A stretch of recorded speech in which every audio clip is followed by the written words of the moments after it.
What makes Lovatnet so beautiful is the green color that comes from the meltwater from the glaciers that lies on the mountain peaks around.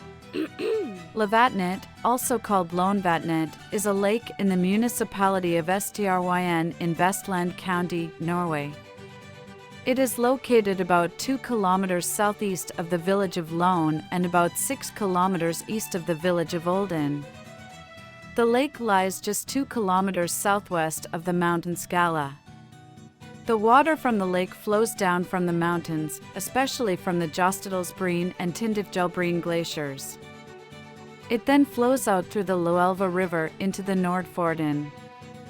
Water from the tiered Horsdale waterfall Ramnefjellsfoss flows into the lake from a short distance away, by some criteria among the highest dozen waterfalls in the world. It is fed by meltwater from the glacier Ramnefjellbreen, an arm of the Jostedalsbreen glacier. Landslides into the southern end of the lake from the mountain Ramnefjellet caused 2 major tsunamis in 1905 and 1936. On January 15, 1905, a landslide with a volume of 350,000 cubic meters fell into the lake from a height of 500 meters, generating 3 megatsunamis of up to 40.5 meters in height.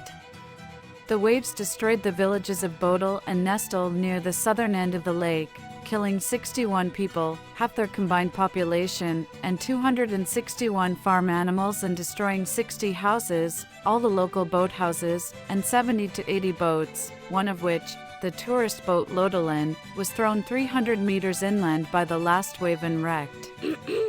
At the northern end of the lake, a wave measured at almost 6 meters in height destroyed a bridge.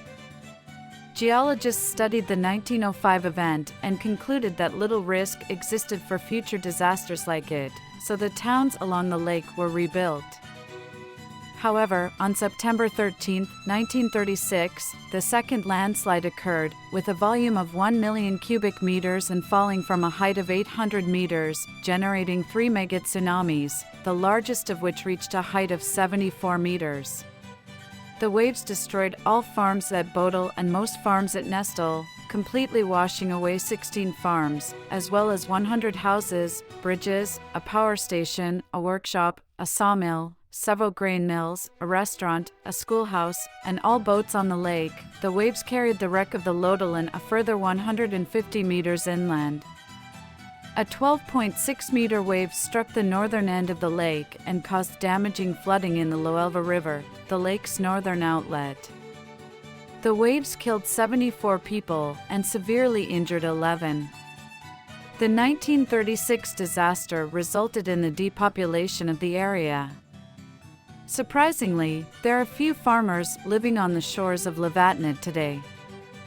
However, due to the risks posed by the mountains, land use and development is strictly controlled. The scars in the landscape are clearly visible and have been the subject of several scientific studies. Sophisticated monitoring equipment and evacuation plans are now in place. That meant that adequate warning if, or rather when, a repeat incident occurs should be possible. Is it safe to visit Lovatnet? Located at the inner end of the Nordfjord close to 2 glaciers and the recently opened Loen skylift, Lovatnet has much to attract the curious tourist. But is it safe to visit the area? Lovatnet Lake in Fjord, Norway. Given the advanced monitoring and warning systems now in place, I would suggest that Lovatnet is a relatively safe place to visit.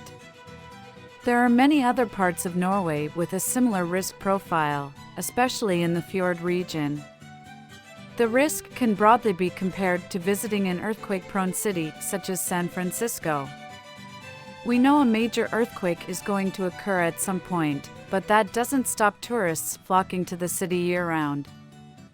For the curious, the Norwegian Directorate for Civil Protection publishes and regularly updates an analysis of crisis scenarios document.